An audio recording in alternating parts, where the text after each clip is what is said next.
guys? Welcome back to another episode of the Expansion Pack Podcast. It's our second episode. Again, my name is Danzel. I'm your host. I also go by Black Ice 8. To my right, we've got Manny, aka Goop Master Flex. Want to say something to the people? Yeah, stay goopy. And then underneath me here, we got my guy Chris, aka May 25th. I ain't got nothing to say. That's all right. Let's get into it. That's all right. That's all right. Once again, you guys are rocking with the Expansion Pack Podcast, where we're going to download this week's content and bring it to you, our viewers and listeners. So we're going to get things started off a little bit with another icebreaker, just like we did last week. Simply put, I just want to hear what you guys have been playing. Manny, want to let us know what you've been playing for the week? Yeah. I've been streaming a lot of Phasmophobia, actually. Pretty scary game. Not gonna lie, caught me screaming a couple times. Check it out on my Twitch channel, twitch.tv/GoopMasterFlex. Also been playing Warzone with that new Haunted mode with the zombies. That's pretty dope, honestly. Had a pretty crazy match that one time. But yeah, other than that, it's just pretty much those two games. Awesome. All right, Mr. May 25th, what's up, man? Tell me what you've been playing. Just like Goop said, we've been touching the Warzone. It's been pretty fun. Actually, I've been pretty impressed with how they pulled off the Halloween event. Everybody who knows me knows I play a lot of Destiny, and I've been ragging on them pretty hard for their Halloween event in comparison to what the people over at Infinity Ward, I want to say, is putting out. So that's been pretty cool. Finally started playing Genshin.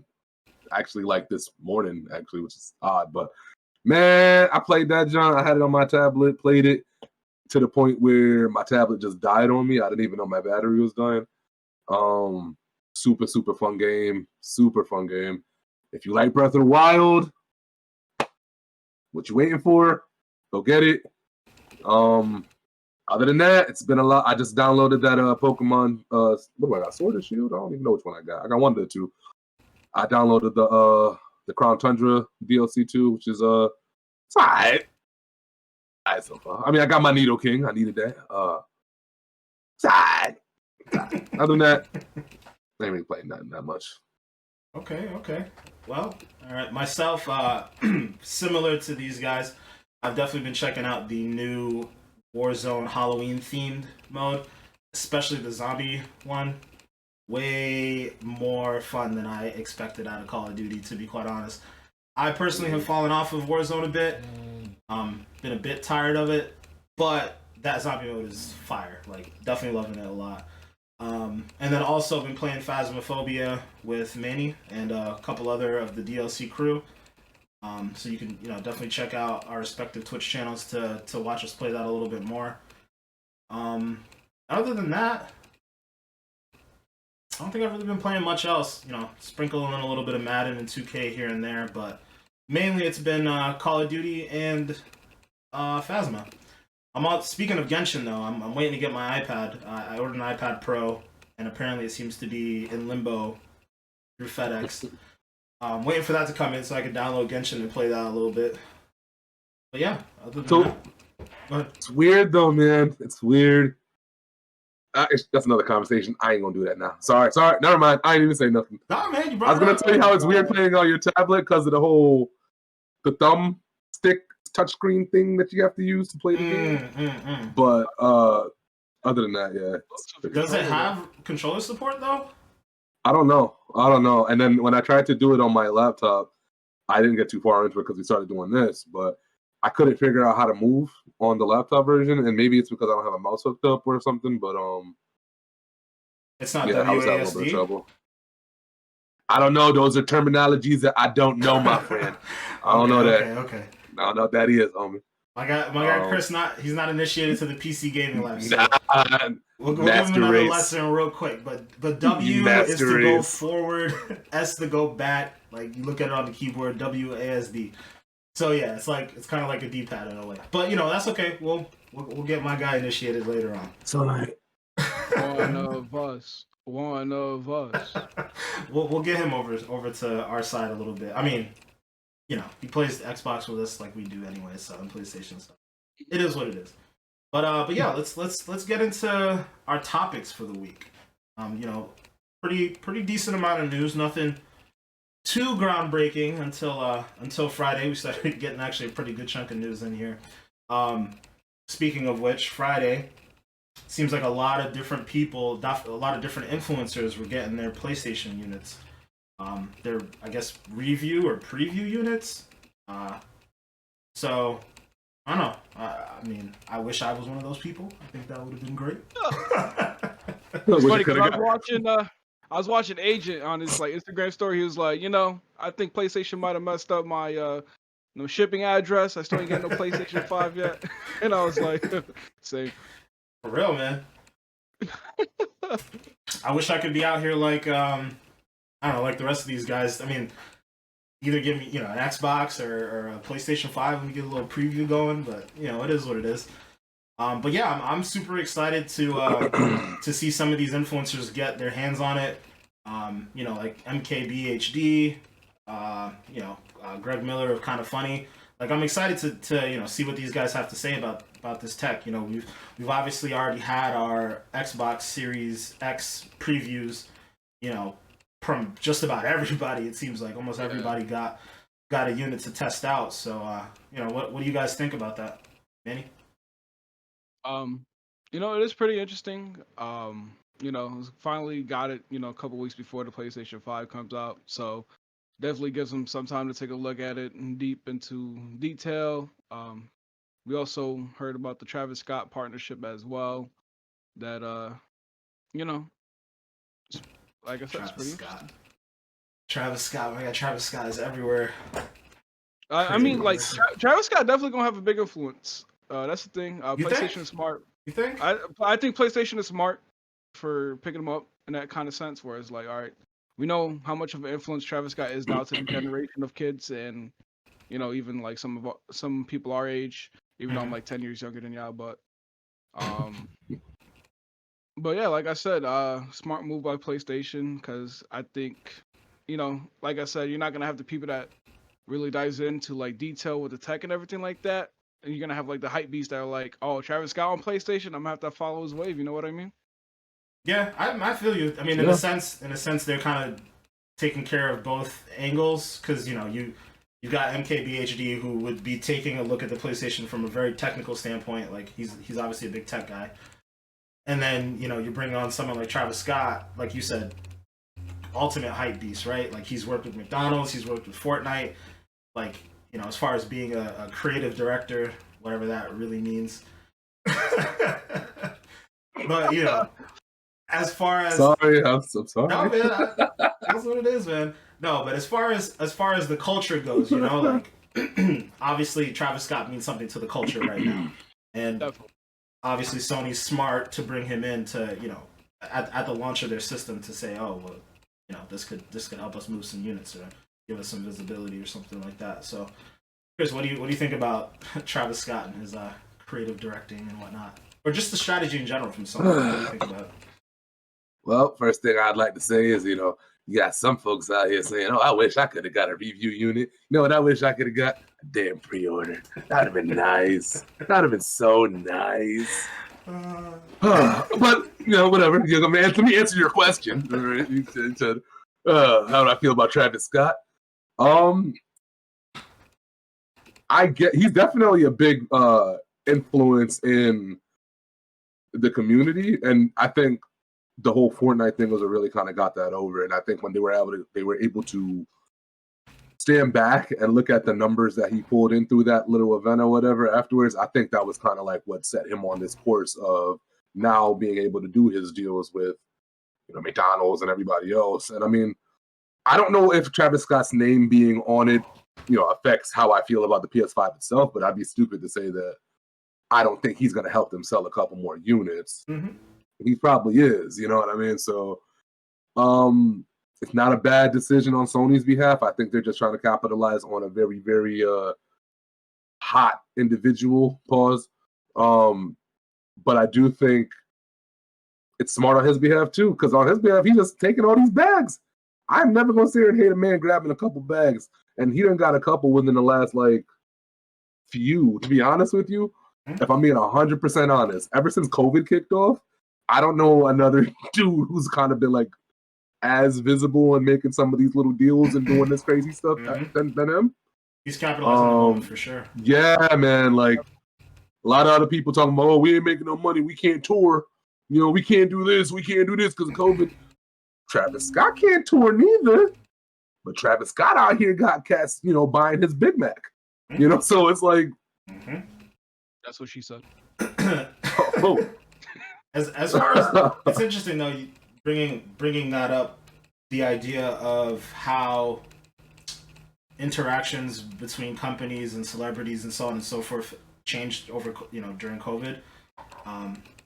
It's interesting because it definitely affects the culture in an interesting way as well. I mean, we have another topic we'll get into a little bit later that kind of talks about the culture and, you know, consumer interaction, but definitely an interesting topic, I would say. You know, Travis Scott doing his thing. You know, we're excited to hear a little bit more about PlayStation 5. Is there any specific thing you guys are interested in seeing more? I mean, I know over the course of this year, we haven't really gotten as much information out of Sony on the PlayStation 5 in comparison to Microsoft. You know, Microsoft's been very, very transparent about just about every aspect of the system. You know, unfortunately, we're a bit devoid of some of the higher tier games since we've lost Halo, you know, Infinite at launch and whatnot. But is there anything in particular that we don't know about the PlayStation 5 yet that you guys would be interested in knowing a little bit more about? Specifically from these preview and review units that are coming up? Chris, I'll let you go ahead and start. Honestly, that we don't know about, I would assume, and this is a big assumption, I know that they're trying to do something, I think, with the PlayStation Plus thing, but I would assume that they have something in play going forward with this next gen of consoles to at least somewhat go against what Microsoft has, like with Game Pass, I would assume. I don't think it's so much of a hardware thing I'm expecting. Anything big that I'm expecting them to kind of pull out that I haven't seen yet has to do with software. I at this point, the hardware discussion is like mute to me. I've heard enough of teraflops this, teraflops that. Like, I feel like we know all that already. Now it's like, let's get the rest of everything content, else. You know, services. Right. Yeah, absolutely. Yeah, definitely. Absolutely. Manny, you would agree, or is there anything else you particularly want to see, whether it's hardware, software, anything? I definitely more interested in the controller. I know I'm sure probably like some of these content creators already like looked into it deeply, but you know, willing to see what the, you know, the adaptive triggers and stuff like that. I was also hearing that and then I think an article where Sony was saying that in order to get like the best sound experience as well, you need to like use a headset with the hearing. So I'm interested to see what kind of difference it's gonna really make. You mean their proprietary headset, the one that's going to allow for their 3D audio? That's what you're talking about? Yeah, okay. That's what I mean. Gotcha. So I'm, you know, willing to try that out as well. If I could get my hands on one, if I have the facilities, you know what I mean. But those those are, you know, the couple things I'm really interested to see how PlayStation handles. Okay, cool.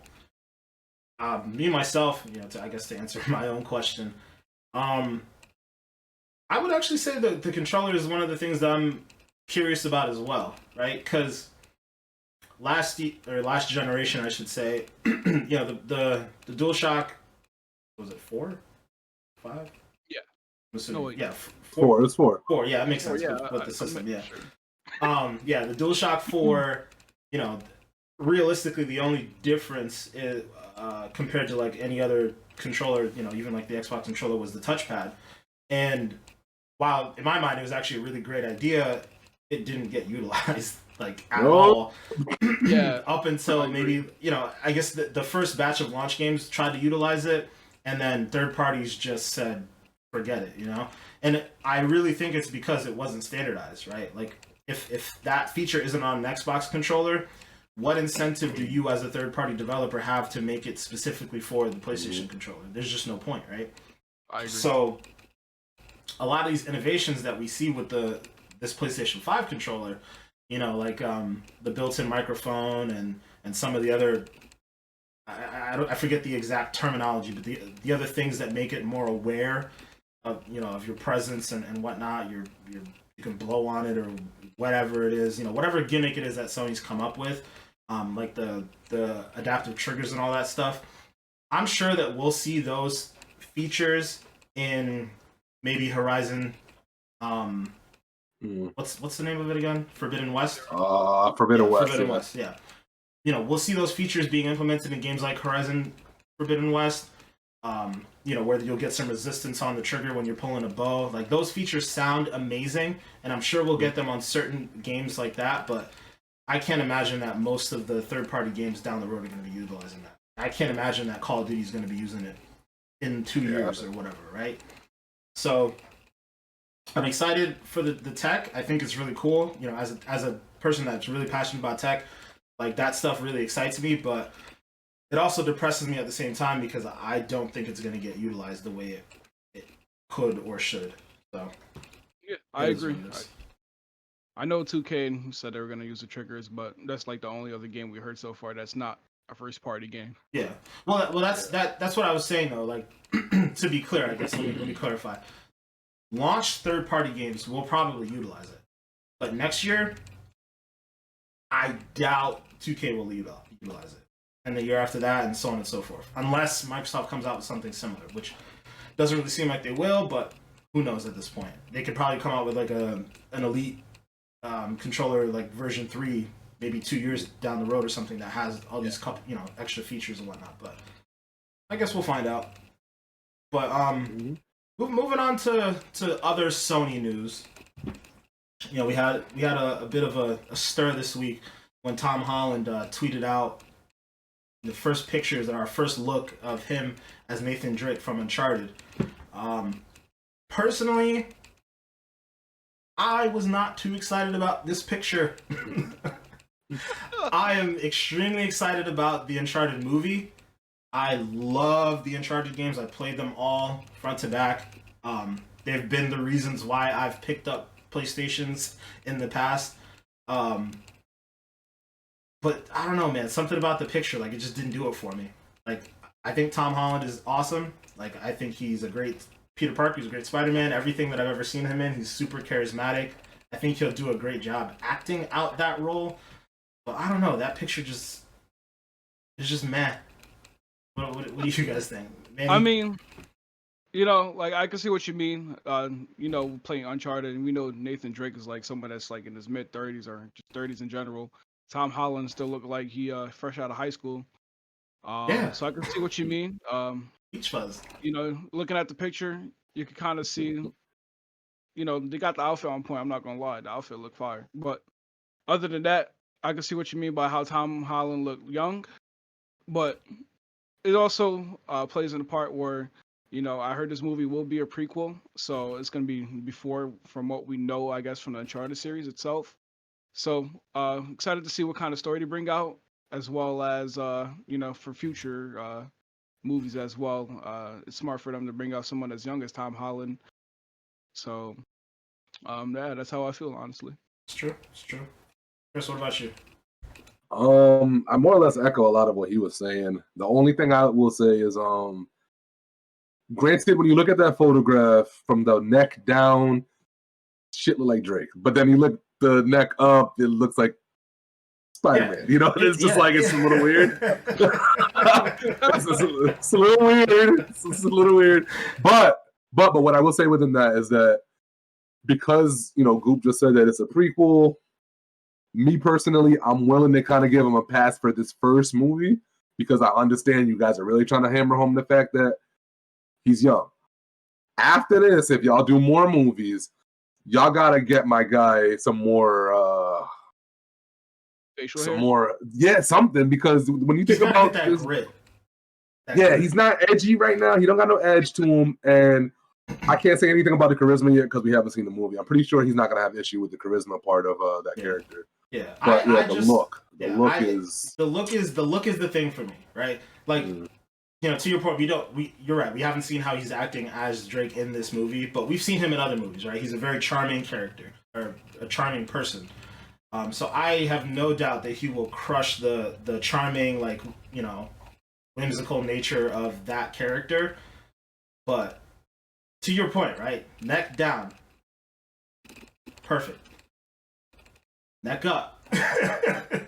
Just Peter like Parker. he got no Iron Man. facial hair, no nothing, Yeah, bro. bro. He don't even got a vein in his neck, bro. It don't Right. even look like, you know what I Yeah, mean? exactly. And on top, also he did. I don't know. Even outside of the facial hair thing, it's just like there's just no grit to him. Like it was almost like neck up. He just looks perfect, and then the rest of his body looks like he just ran through the whole forest. You know, like it's I don't know. It really Like- probably means absolutely nothing. But Low key, it almost kind of looks like somebody did a masterful Photoshop. You know what I'm saying? Like they almost like took his head and like masterfully sewed it onto this dude's body and then just put it on Instagram. That's almost how it kind of comes off to me. Yeah, looking at it now, it kind of does look like that.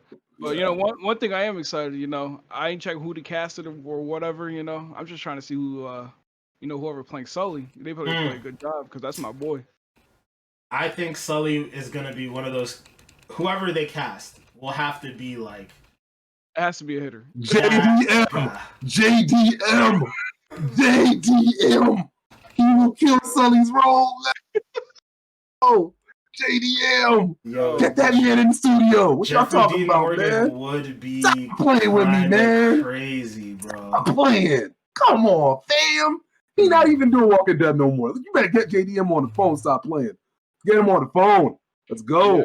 Dude, yeah, Come on, Jeffrey man. Dean Morgan would actually be huge.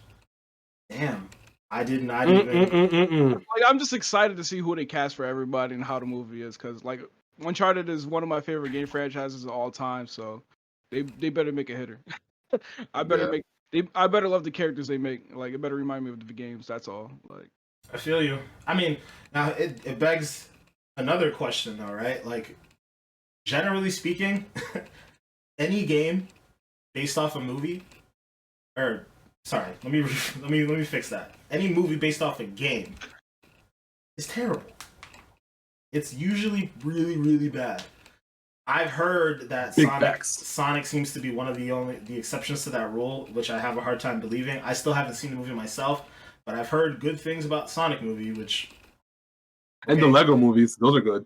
Oh yeah, Like, the Lego movies are good. The That's Lego it. movies are great. Well, But like- those aren't based off a game, right? Like they kind of, they do their own thing with that. But I will say this though, right? Like as we talked about in the last episode, I'm a huge Resident Evil fan. I love the movies. Now, when I say that, understand, I know the movies are bad. Okay. I was about to come for you. I was about to come for your whole neck, man. I'm glad you said that. I'm glad you said that. I'm well aware that the movies are bad. yeah. Okay. Well, I would The fight for first the two first are one. okay. Yeah, I was gonna say I'll fight Yeah, for the they're first okay. one, It you know it hits sometimes, but they Yeah. miss it. but I That do last own all one. of them. I do enjoy watching Okay. them, but they are very bad movies. So I'm not sure if I'm like I feel like that might also have a little bit to do with like I'm hearing something over my shoulder like be careful, don't be too excited. Like these adaptations are usually very bad. So I don't know if that might have a little bit of something to do with it, but man, I don't know. I'm tempering my expectations. I was gonna say at the same time though, I mean those movies that were based off video games, like the ones that are pretty bad, like they're older. Like nowadays with all these technology you got and the money they're probably putting into the movie, I mean they got Tom Holland, somebody who's like pretty big in the acting business, so they better come out with a hitter. Like if you're gonna put all this money into They've had the big names casting and before. all that kind of stuff. Had big names before. I have a question though. I have a big question. Okay. Big question. Who's directing the film? Look it up. Because generally, I'm not even gonna hold you. I usually talk a lot of shit about Michael Bay, but I can't help but think that elements of what he does would be good for what this movie needs to bring. Because like in my head, right, when I think about Uncharted, it's almost like obviously you got to have Drake's character hit, right? But then at the same time, the thing that made Uncharted big for me was all the suspense scenes and all of the crazy transitions from stuff happening and explosions and all that crazy mess. Like the movie has to capitalize on that. So I'm like, I'll tell you this much: it's not Michael Bay. Well, I didn't expect that. I'm just saying his explosions though are nice. I feel you though. I get that. So the director's name is Ruben Fleischer. Maybe Fleischer. Fleischer. Go with that. I don't know who that is. It looks. He actually did Venom. He did Venom. Oh. He did Zombieland 1 and 2. Oh, I don't worry about that then. Okay. Yeah, I mean, I love Zombieland. I enjoyed Venom a lot. Yeah, it looks like Sony kind of stayed in house for this one because Sony, I think, controls those other IPs as well. I think they control Zombieland and obviously they control Venom. So, yeah, I mean, gives me a little bit more hype. I don't know. I'm still skeptical. I'll temper my expectations. Let's wait till we see the first trailer, at least. Exactly. We'll wait till then. You guys had any other thoughts on the Uncharted movie before we move on to our next topic? I think got what I had to say out. All right. Well, that's definitely something we'll keep our eye on. We'll transition to something a little different.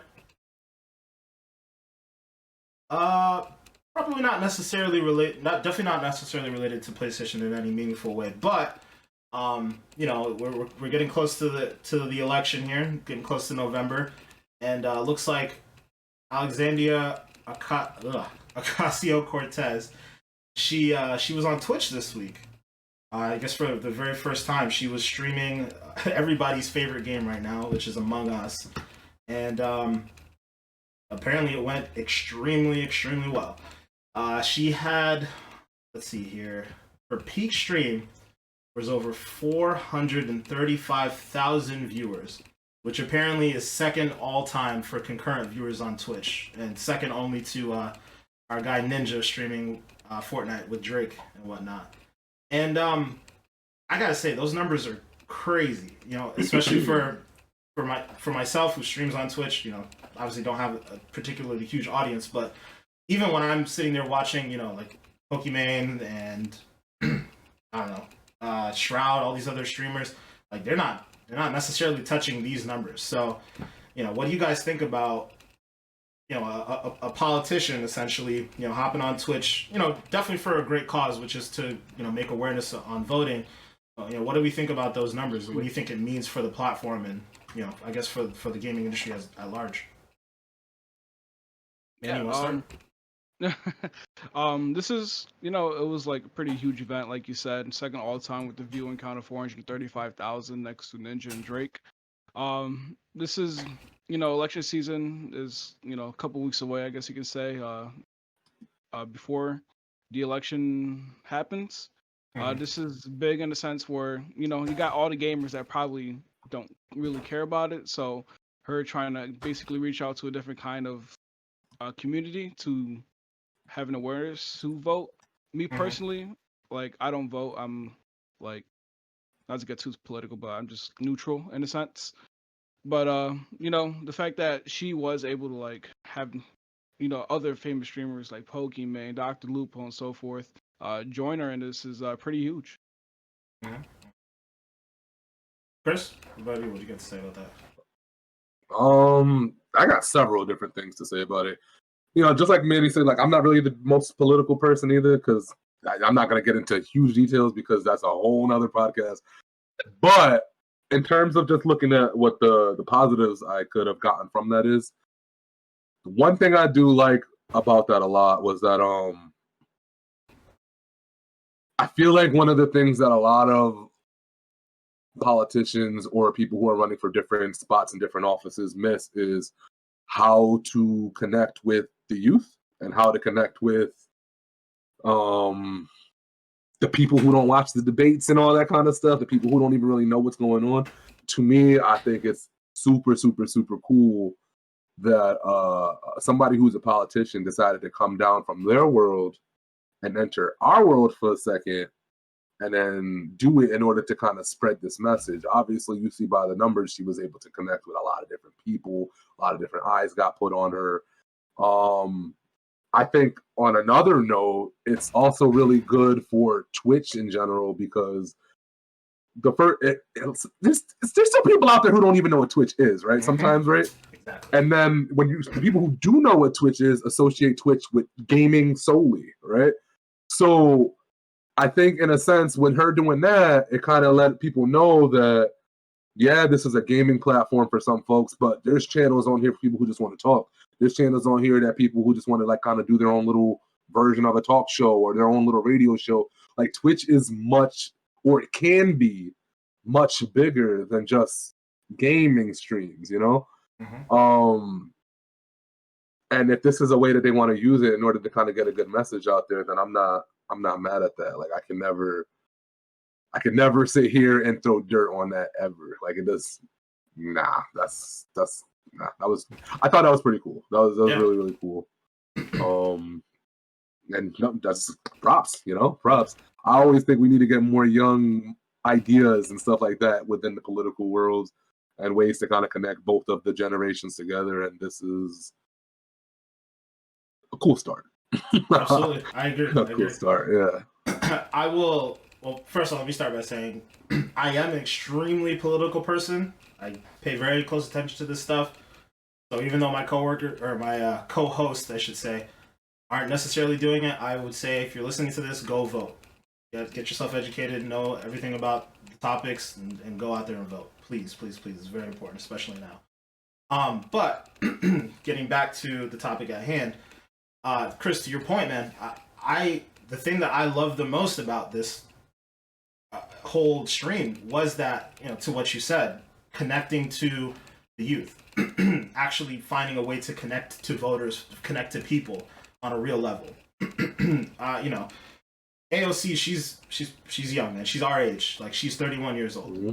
So it doesn't necessarily surprise me that she's so honed in on that world, and it's a big reason why she's so well known. She's so well loved. She's a very progressive person, ideologically, and we can talk about that at a different time. But the one thing you can't deny is that she is trying to connect with her voters, and getting people out there to vote. Like, that stuff is really important. And to your point about the viability of the platform, having those many concurrent users, having somebody that high profile of a name on the platform, especially for people like us who are streaming on Twitch and trying to make it in that regard, it helps us out, right? The more visibility the platform gets, the more people who are on the platform, the more eyeballs it then trickles down to for us, to people to watch our content. So that stuff is really important. I think it's absolutely amazing that, she was able to jump on the stream and play Among Us. I think it's a great thing for gaming. I think it's a great thing for Twitch, for content creators, for the political process as well. We want our politicians to find different ways to talk to us, right? Like, obviously we have our campaign rallies and our debates on TV and all that stuff. But truthfully, our generation's kind of tired of that stuff, right? Like, mm-hmm. We're pretty disengaged from those things. I mean, you pretty two are archaic. Yeah, it is. It's extremely archaic forms of of communicating with an electorate. And obviously, you two are really a prime example of it too. Like, that old school way of doing things, it doesn't breed to new ideas. It doesn't breed to people taking any interest in that political process. So if you hop on a gaming platform or hop on a platform that's fresh and new and has younger people on it, it's a really, really, really good way to get engaged. So I'm really excited about it. Sounds like you guys at least think it's a good idea too. Hopefully it gets more people into the political process. But something I definitely wanted to touch on because I think it really means something for gaming as a whole. Especially when you have the administration that's in office now that's trying to kind of talk down on gaming. They try to say that it produces violence and things of that nature, and to have a politician come on a gaming platform and play games with people and all that stuff, like it's a good sign, right? It's a good sign. I hate that argument so much, bro. Not to go on a rant. I promise you, I will keep this under a minute. Rant away, man. Rant away. I will keep this under a minute. It annoys me when people try to use this argument of video games are influential to violence, right? Because to me, if you are going to use that logic, you got to apply that to every other piece of entertainment that we all consume, especially things like movies, right? Movies, music, video games, all that shit is the same. All that matters is that, like, if you are a parent and you have children, then you need to be like supervising your children and understanding what they're doing, and don't let them be influenced by certain things that exist that are kind of like out here not for them. You know what I'm saying? Like, it really, really bugs me, man. We could sit here and make these rated R movies and do the same exact thing in the movie as what's in the video game, but nobody will bat an eye at what happens in the movie. But we'll sit here and say GTA is what's causing all this stuff to happen. What? So you're telling me GTA got more? Sorry. No, I ain't gonna get into it. It's a whole nother dag, but it's annoying, bro. I think that's an important topic to talk about. It's annoying, bro. Man. Ugh. Yeah. It is. It's extremely annoying. And yeah, I mean, I don't know. That's one of those things that we deal with, right? Like, to your point of what we were talking about with AOC going on Twitch, right? You change the perception of a platform. Yeah. You also change the perception of an entire industry in a way, right? So, now you're Susan from Ohio, and you hear about how gaming is so bad and this, that, and the other, and yada, yada, yada. But then you hear, AOC, a politician that you seem to like or may like, or, whatever it is.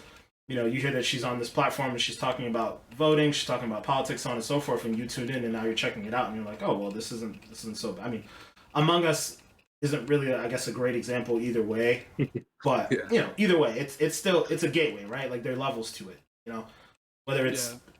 I guess they had her on I think she was on like an Animal Crossing podcast or something. I think she plays Animal Crossing. So either way, right? Like the idea that you're seeing somebody who's highly visible in the political arena playing video games and talking about how they're not actually harmful, it helps. It really is what I'm getting at. It helps. So it's definitely something that's good to see. Absolutely. Yeah, I definitely. All right, man. You got anything else to add to that? I think Chris, put a lot of that out there pretty beautifully. Talking about which situation, the whole AOC or the violence in the video game? Specifically, the violence in the video games thing.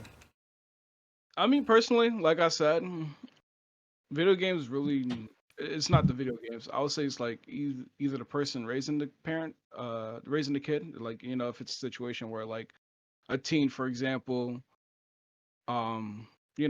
just becomes violent, like, for example, school shootings and stuff like that. Like, you can't really blame video games on a situation where a kid acts violence. It's like are the parents really taking care of the kids? Are they really looking out what they're doing, so to say? Like, I remember... May not even be the parents too, right? Like, it may just be their circumstances. Like, that just could be who they are, right? Like, true. Yeah, true. Like, it's not just video games. There is a lot of other things that really can cause a person to act the way they are. And honest, man, I kind of think it's when you see that stuff growing up, it's almost like it sets a model for how maybe you might handle certain things for when you get older, right? So that's why it's so important for the household to kind of be in order, and for hopefully both parents to be in said household, and for you to monitor and discipline and supervise how you're supposed to. Like, you do that with everything else. Why not video games too? The video games have a rating on them for a reason. They get moderated for a reason. It's the same thing as a movie. It's the same thing as seeing a parental advisory sticker on a CD, bro. I don't get it, man. I don't get it.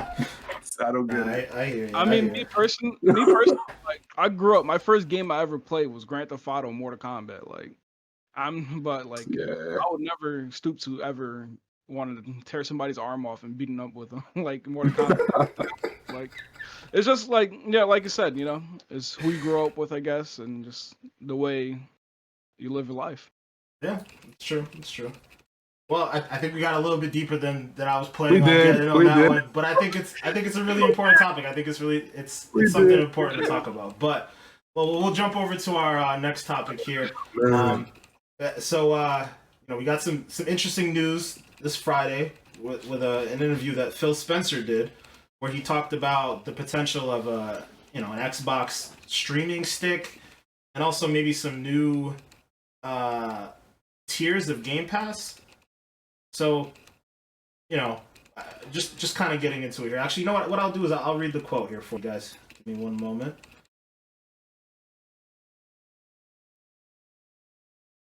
I haven't done that in a while. Kind of felt like What's that? Oh God. All right, so we got a quote here from Phil Spencer in an interview that he did with Stratechery. Interesting.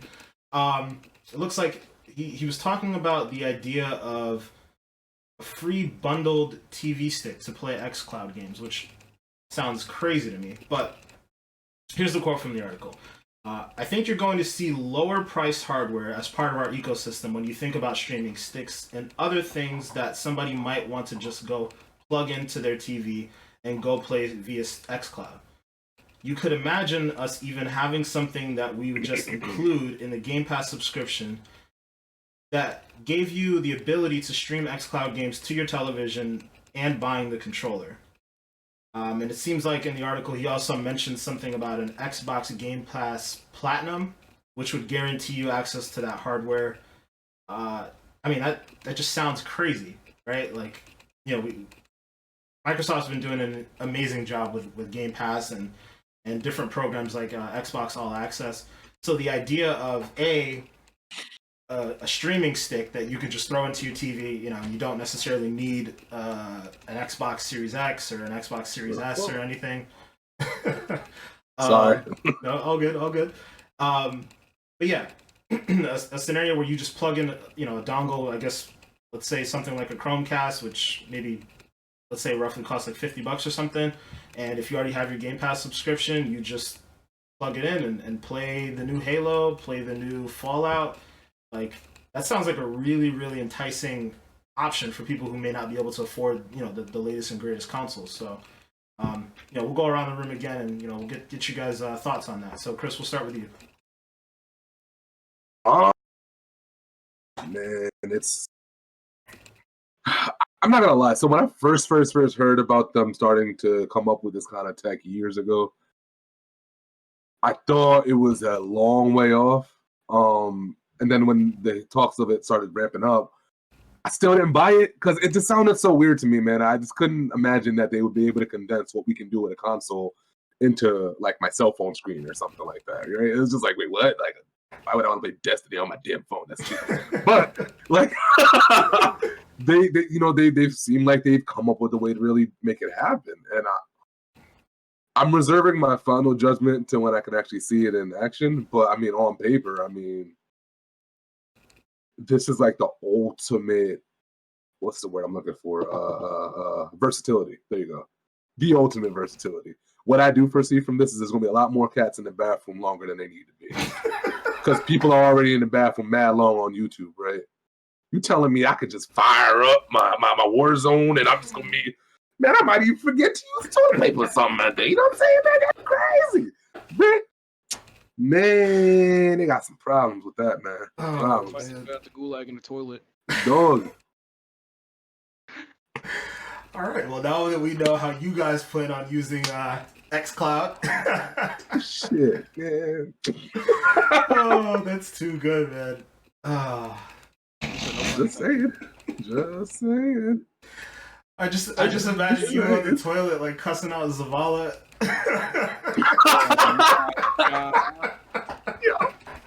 Serious, bro. You be outside the bathroom. The next time I turn in my tokens with your ass, you better have it right. But I'm in the bathroom, or I'm at the airport, or I'm in the airplane. I'm in the airplane bathroom. Well, no, that probably wouldn't work though with Signal. But you get what I'm saying, though. That's crazy. Like, you could be in a porta potty somewhere playing your games. You know what I mean? And the craziest part about it too is, like, you remember how when I forgot what the name of the function was on certain like cable providers, but they were like, oh, if you start watching this show in this room and then you go over to this other room, you can continue where you left off. It's not as seamless as that, I don't think yet, but essentially it's the same idea, is. you know? It is that seamless. So that I didn't use it yet. I don't know. But... I'm telling you, yeah, it is that seamless because it basically works. So, have you seen the quick resume feature on like the Series S and the Series X? Yeah. So crazy. Essentially, that's what it would be, right? Like you would come out of the app, right? Let's say I don't know, so you're getting ready for work in the morning or whatever, and right before you left, you wanted to get a game in, and then you had to start taking the train to work or whatever it is. Like as you're walking, if you close the app and then reopen the app, an hour down the road or whatever, what have you, like it would pick up right where you left off. So it would be like that, right? You can stop one place and pick up another place. In theory, it should be that let's say you are on the train, you're done, kind of like the Switch, right? Like how the Switch is set up. You come home, you put it in a dock, and then you pick up where you left off. In theory, you should be able to do that when you get off of your phone and then fire up an Xbox Series X. They haven't talked about that functionality, but I can't imagine why that wouldn't work, right? Like if your save data is on the server somewhere, and that server lives on your profile, then you fire up your Series X and go to said game, you should pick up right where you left off because all it's doing is pushing the data to your machine. Right? Yeah. In theory. Yeah. I mean, I guess we'll see, but I don't know. I think it'd be pretty cool. Manny, what do you think, man? Like, with this whole xCloud situation, now they're talking about the stick rumor and everything like that. It's pretty huge, I remember last podcast episode we talked about, how huge mobile gaming is nowadays. So like to be able to pick up, a controller, your phone, and maybe a little device to hook it up together so that it's, easy to play together. And, like for example, if you're someone who's always on the go, it may not be convenient to bring a whole Xbox and, a TV, if anything, with you while you have your mobile device with you. And the fact that now they're actually even talking about streaming stick. Like for example, I remember we were supposed to go to E3 this year. COVID happened, so we didn't get to. It's like we could instead of having to bring a whole Xbox console and play it, all you have to do is just bring a controller and your stream stick. You stream stream stream the game on your phone on a plane ride. I'm sure they have Wi-Fi in planes nowadays. And then like, you're in your hotel room, you just plug in that streaming stick to the TV and just be able to play games. And it's just that simple from, if the streaming stick, is like that basically, which I'm sure it probably will be. Yeah. For those of you guys listening to the podcast as opposed to watching it, I think Manny just broke Chris's heart. My Talking boy, about it's okay. A group of us were supposed to be go there, man. A group of us were supposed to go to E3 just to check out the new Xbox, the new PlayStation, but then good old COVID, messed up everything. That Rona. Every year, it had to be this year. I know. Mm-hmm. I've been alive for 30 plus years already. Y'all could have been did that. Nope. As soon as I got a little bit of money and I said I bought me a little ticket. Nope, not you. You ain't going nowhere. Next time. I'm just glad I got my refund. I will say that I'm glad too. I didn't think I was gonna get it. I really didn't think they were gonna give it to us. For sure. But getting back to the topic on the xCloud and the streaming sticks, man. I think that the idea of a streaming stick sounds pretty cool, and I think that's obviously something that has a place in this market.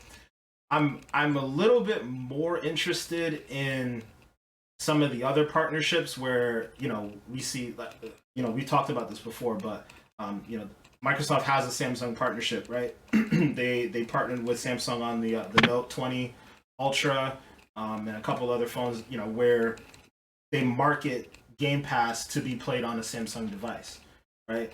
So I'm more interested in seeing these partnerships where Samsung sells TVs, right? Well, in theory, we should be able to get a Game Pass app on your TV. That way, you don't even need the stick. You just fire up the app. You do whatever you need to do. Yeah, I mean it's insane. If I remember correctly, Sony has a PlayStation Plus app. Is it PlayStation Plus? They have another service that's, I guess you could say, similar to Game Pass. What's it called? I forgot what it's called, but I am familiar with the. Yeah, it's Is it PS Now? Yes, PlayStation Now. Yep, you got it. So PlayStation Now is kind of like a gimped version of Game Pass in a sense, right? But it is on Sony Bravia TVs, or it was at a period of time. And, you know, from what I understand, that experience was okay. I think more than anything, the service itself wasn't that quality. But the idea of playing those games on a TV when all you really need is a controller that can just connect to the TV via Bluetooth or whatever, that actually sounds like an appealing idea, right? I can think of my own use case, right? So I have an office where I play my Xbox and PC and all that stuff. But when I'm downstairs in the living room, you know, if I'm hanging out with my wife and we want to play like Tell Me Why or I don't know, any other random kind of game, I don't need the graphical fidelity of that to be like super high. Yeah. So if I'm just playing it just for pure entertainment purposes, I'm just sitting back on the couch and playing the game with my wife. That would be an amazing experience.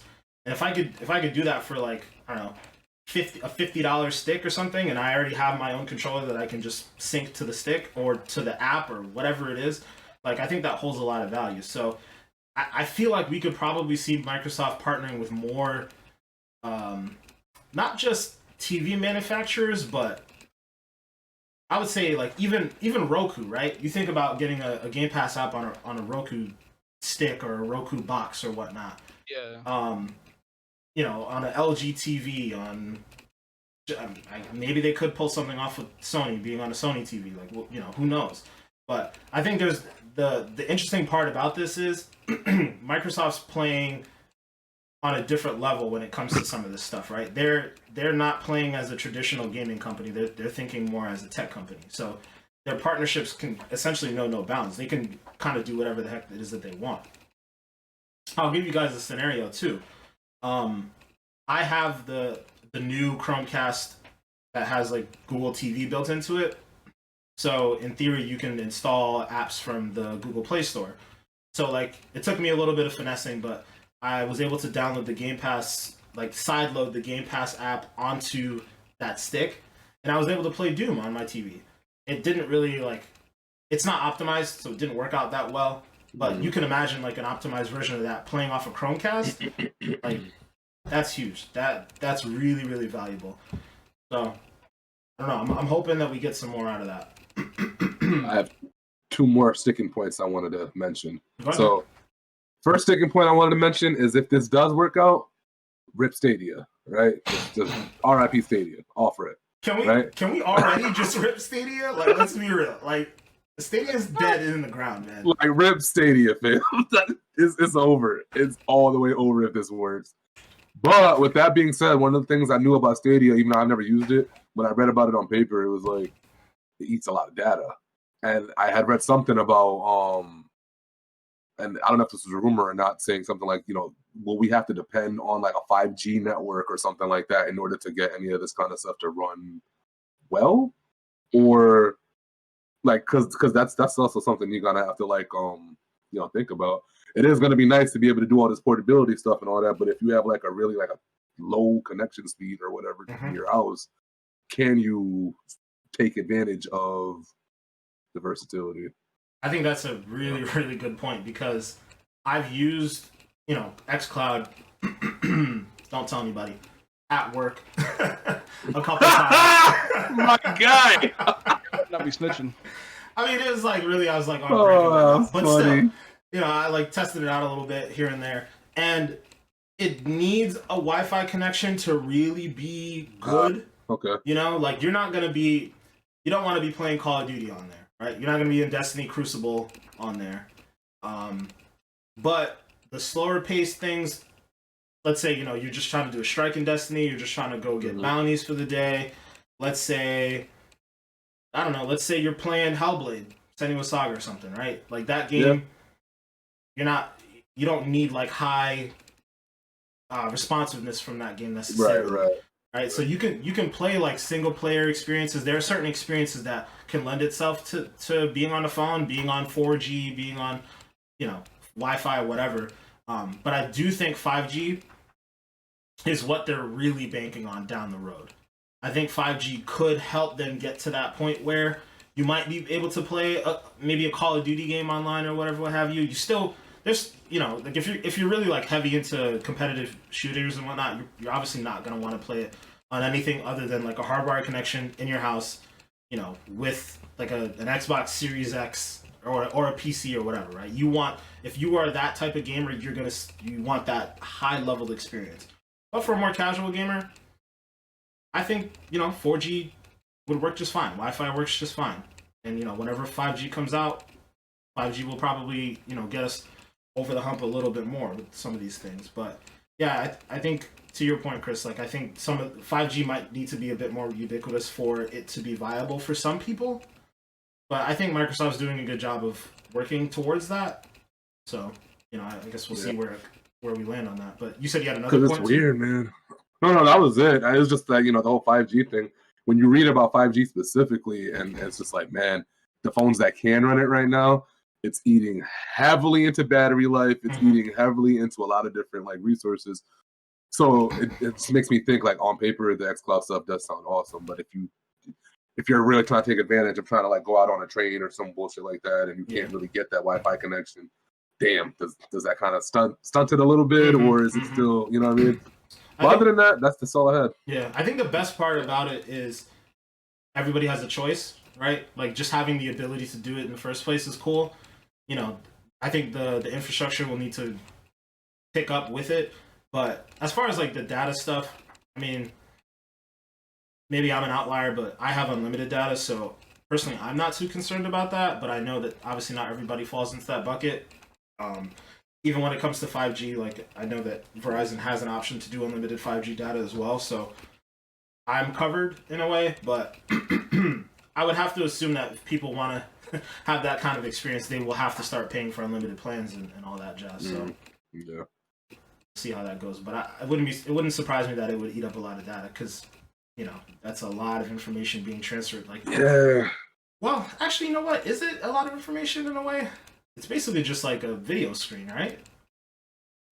I'm just basing it off of what I saw Stadia said that they were eating up for data, and I was like, golly, like that's crazy. Yeah. Well, I guess I might be oversimplifying it in a way, but the video connection wouldn't be that much different than Netflix, right? So what would be taking up more of the data? It would be the input from the controller. I'm curious about that. Maybe that's something we can look into down the road. Yeah. But yeah, speaking of the phone experience, though, one of the things that did also come out of that interview was the idea that, or I guess the confirmation that Microsoft's working on a web-based version of xCloud, specifically for iOS, since they seem to still be having some issues with Apple getting on the App Store. So hopefully we see that much sooner than later. Hopefully that also translates over to a web-based version in general, like that I can use on my laptop. Yeah. But I'm definitely excited to see it coming to iOS in some form or fashion, because like I said, I'm waiting on my iPad Pro. I mean, that would be great to be able to, sit back and be in a different room, wherever I happen to be, just sitting back and playing on my iPad Pro. That'd be a cool experience too. But aside from those particular things, the other thing that was mentioned in the article was a Game Pass Platinum. Now, it doesn't seem like we got too much information on what Platinum is, other than the quote that we got in regards to some hardware with streaming stick, being included in the subscription. But I'm curious what you guys think might be included in a Game Pass Platinum subscription. You go first, Goop. I was gonna say, I mean, like you said, we haven't really heard too much information. It could be dope that with this Game Pass Platinum, there could be some, additional features and stuff that will like be benefit to the users that do have it. Like for example, if they do offer up like people who have Game Pass Platinum gets to play like Halo Infinite like a week early before it comes out, like stuff like that, or even like a bigger discount price on early access. On too, that early access. Like like I said, maybe a higher discount price on games too, because I know Game Pass do offer I think 10% if I'm not mistaken already for games. And then they might have that as well, early access to games, like Chris says. Maybe you have like Halo Infinite beta code, since you're a Game Pass Platinum member, you get to have it before everybody else gets to play it. So, I mean, that's some of the benefits I could see happening. Sure. I would have to say I hope that they don't do the early access thing for Platinum. I like it makes me feel uncomfortable the idea of them gating certain things like that off. I don't know. At the same time though, like I also think about it this way. We already have Game Pass Ultimate. What's bigger than Ultimate? Like shouldn't that be the highest tier? And then I don't know. I hope they don't go that route. I mean, I guess they do in a way already, right? Like I know they did it with Gears of War. If you got the Ultimate Edition of Gears of War, you got to play that, I think, 3 days early, Gears 5 in particular. And then also, if you had Game Pass, you automatically got the Ultimate version of that game. So then subsequently, you got to play the game 5 days early. So I know that they've, I guess, experimented with something like that before. I don't know. I mean, it adds good value, but I'm just concerned about them gating things like that off into like a higher paid version of. What were you gonna say, Manny? Yeah, no, I was gonna say I know like you did say with the Gears of War, it's like you pay regular Game Pass, you only get the regular edition of Gears of War 5, and then you get the Ultimate Edition of Game Pass, you get Gears of War 5 Ultimate. And I know I can understand what you're also trying to say too with the whole like, all right, there's a higher subscription. Now it's gonna cost you like $25 a month for Platinum, and then who knows, they might go.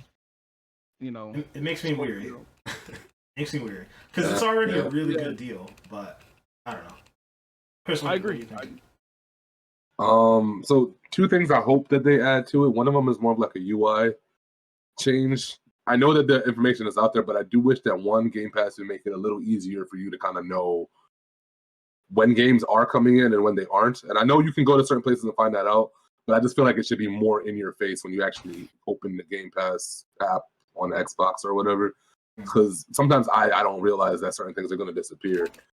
And then with that, I kind of also hope that, say for example, right, if I downloaded Red Dead Redemption off of Game Pass, right, and I made it about halfway through that game, and then they took it out of Game Pass, I really kind of feel like they should allow me to get the game at like a good discounted price. Because like I already beat half the game, bro.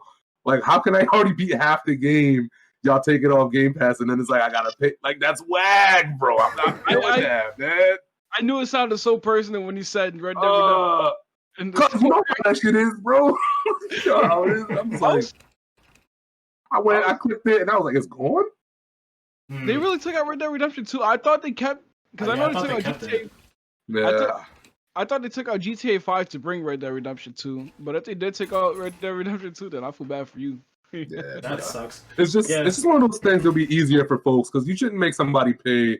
And I know you get a little bit of a discount with Game Pass, but I mean, like, damn, dude, if you beat half a game already, you shouldn't make somebody spend more than like $30 to buy it. You're not gonna really. I don't know. That's just me. How I feel about it. I think that's tough. And dude, it's tough. Go ahead. Because I was going to say, I also kind of understand that there is like longevity and stuff out of the game that you get in terms of like the online services and all those kind of things as well. I don't know. Maybe how the idea I'm coming up with isn't the best solution for it, but it shouldn't be just a situation where you can get so far in a game and they take it out of Game Pass and then now, you want to keep playing it? Oh, you better. They got to come up with something better than that. That's I don't like that. Well, yeah, I know what you mean. Make it more out there so that just in case the game is leaving soon, and you at least know that it is leaving soon, so you'll be able to play. Because a lot of times I got to go on third parties to find that out, or I ask one of you guys, or like something like that. It just, I wish it was done a little bit better, so that way you could plan better and all that stuff. But I don't know if you get that. That's about it. I get notifications on my phone through the Game Pass app. Really? Yeah, when games are coming out of Game Pass. Wow. So that might be something you got to set up. But let's say they didn't do that though, right? Like the point I was gonna make. I think the fact that you get 10% off the game is actually like a really good deal, and I'm surprised that that's even a thing. Because if you think about it, if you compare it to like a Netflix, right? So you're watching a show, let's say it's Friends or something like that. You get halfway through Friends and you don't end up finishing it. and then it just leaves Netflix for that, for forever. You don't have any other option, right? Like, you just go find friends somewhere else. Like, and they don't even give you an option to buy it. Like, it's just gone. If Game Pass is in essence like Netflix, then I don't know. Like, it just kind of is what it is. I get it. I'm not gonna say it wouldn't annoy me in both scenarios because it would. Oh, absolutely, absolutely. But I get that if they're trying to like look at somebody else's service and that's how they've been handling it, then it wouldn't make sense for them to do anything different because you're going against the grain right there. But I think the best case scenario is to notify people that it's leaving and give them that opportunity to say, if you want to continue playing it, now is the time to buy it for that 10% off. Otherwise, it's just going to go back up to full price because it's no longer in Game Pass. So yeah, I think but I think if it boils down to it, if you're saying that and if other people feel this way, I think maybe they do need to find a better way to notify people that certain games are coming off of the platform, especially if because they have all types of data, right? So they would have to know that, hey, this person played this game while it was on Game Pass and they didn't finish it. So there should be some sort of specialized targeted message for you, some sort of notification on your phone and the Xbox to say, hey, Chris, this thing is going away. Now is your time to buy it or finish it. So I think that'd be actually really cool. What do you guys think about how Redbox used to do it? So remember, like when you used to get a movie from Redbox, and the expiration date would come and go, and what Redbox used to do was like, oh, we'll charge you like $1 or $2 or something like that every day that you're late with it until you get to a certain amount, and then if it gets like $20, then you can just keep it, kind of thing. Do you think something like that could work in this sense?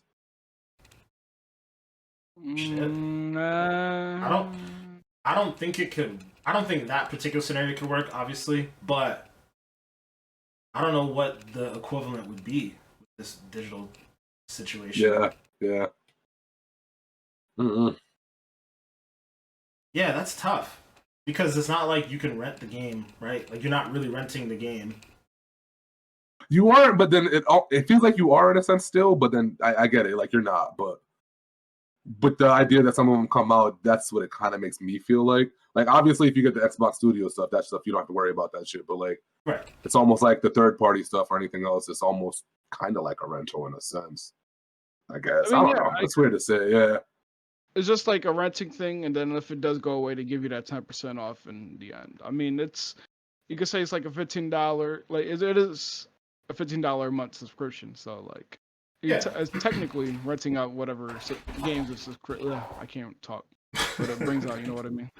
Subscription. I guess it's like, we're talking semantics in a way, right? Because obviously you don't own the content, but you're still not technically renting it either. Like, that's tricky. I don't know how they would resolve that. Yeah. I think that's a really, really interesting topic, and I wonder if that's something that Microsoft themselves talks about, and maybe they might have some ways to resolve it in the future. Who knows? But yeah, I mean, Game Pass Platinum. I mean, if that's a thing, I would love to know how they're gonna break that down.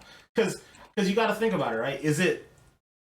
Could that be underneath Ultimate, and then really all you're doing is adding features? I don't know, right? Like, would it just feel like be Platinum something goes after Ultimate? I feel like in terms of just like, what's the word I'm looking for here? The hierarchy of things. I guess, it feels as though Platinum should go after Ultimate, but maybe. I don't know, man. Yeah, no, seriously though, I don't know. It's funny because even if you think about how Game Pass itself works, right? If you have Game Pass Ultimate, you have xCloud, right? You have all these games. You have access to Xbox Live. You have 6 months of Spotify, 6 months of Discord Nitro. Like, there are so many different things sprinkled into Game Pass Ultimate as it is. Like, it should be the highest tier thing.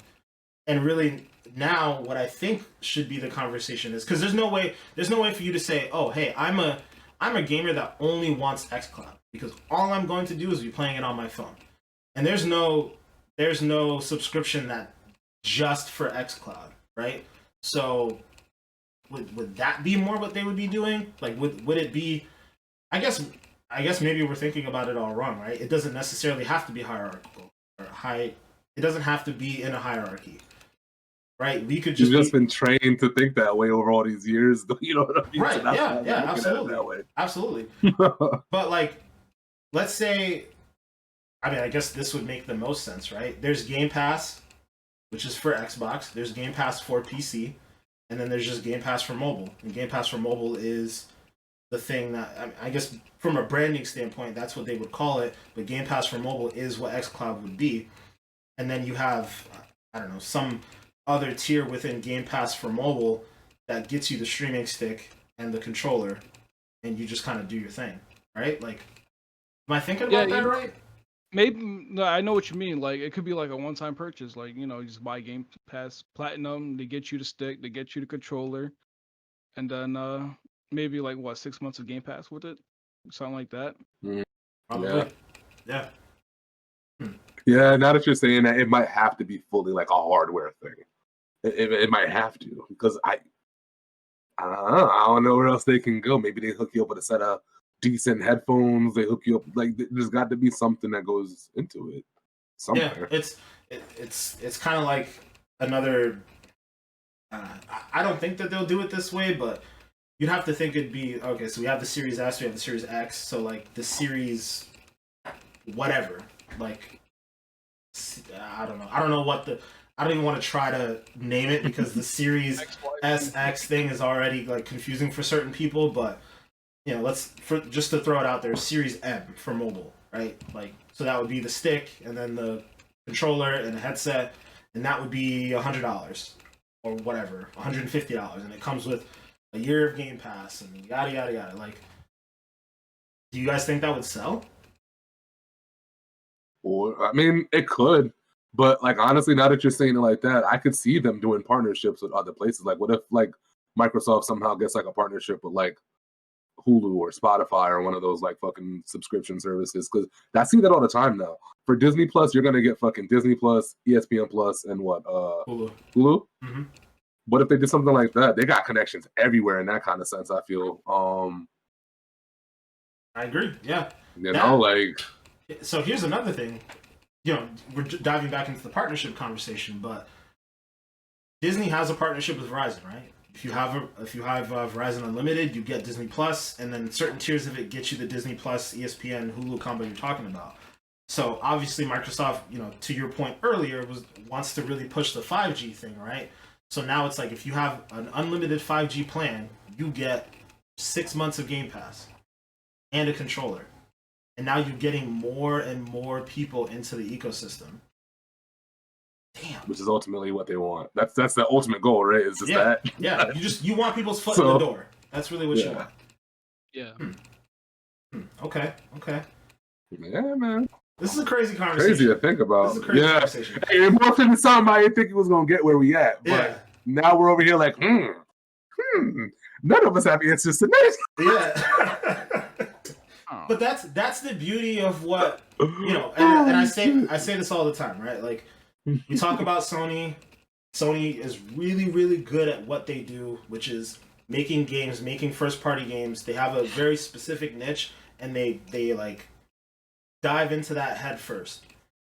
Microsoft, on the other hand, they seem to be doing really, really weird and experimental things all the time. Like they've broken the mold, as far as how the industry goes with Game Pass, the way that they've situated themselves with Series S and Series X, and the way that everything is cross-generational. They push for cross-play, they push for cross-save. Like, there's so many different things that Microsoft is doing right now. It always ends up being a more interesting conversation to talk about them, just because nobody knows what the hell they're doing anymore. like they can do things that are just completely outlandish, and you're like, holy shit! Like, it can make sense because they can make it work, right? They're out here spending $7.5 billion on Bethesda, insane, like biggest deals in gaming history. Nobody would have thought about that, right? Like, they own Minecraft, and Minecraft is on every platform on the planet right now, right? Like, there are just so many different things that Microsoft does that you're always just like, what the hell? Like, it's amazing. Yeah. It's amazing. But we'll table the conversation for now because there's so many more places we could go with it. What we will leave we'll leave all our viewers and listeners with this question here, and let us know what you think about this question. Comment on the YouTube page. Tweet at us. We'll go through and give our handles as usual. But mine is Black Ice 8. You can find me just about everywhere with that. But we'll leave with this question here. So we're talking about Game Pass. We know all the great things that comes with it. We know about xCloud. We know about the 100+ games. We know about Discord Nitro and Spotify Premium, like all those little things that they add to the service. What would you guys like to see added to the Game Pass service aside from the game, right? Aside from the content that we already talked about, what other services, what other features would you like to see in there? Let us know in the comments. Tweet at us. Like I said, I'm Black Ice 8.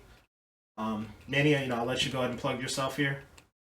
You already know, Goopmaster Flex, the one and only. Stay flexing on the gram. You can catch me on Instagram at GoopmasterFlex_TTV. Same thing for Twitter. And also, Goopmaster Flex. Catch me screaming on Phasmophobia, also killing it in Warzone. You know how we do. Screaming is right. Oh, man, this guy. Chris? Yeah. Well, I'm at twitch.tv/May25XX.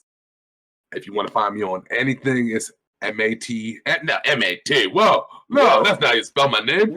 MAY25THXX on everything. There you go, Goop. There you go. Yeah. All right, guys. Well, we'll leave you with that. Thanks again for watching. Make sure to like and subscribe and comment. Let us know what you guys are thinking out there. Have a good one.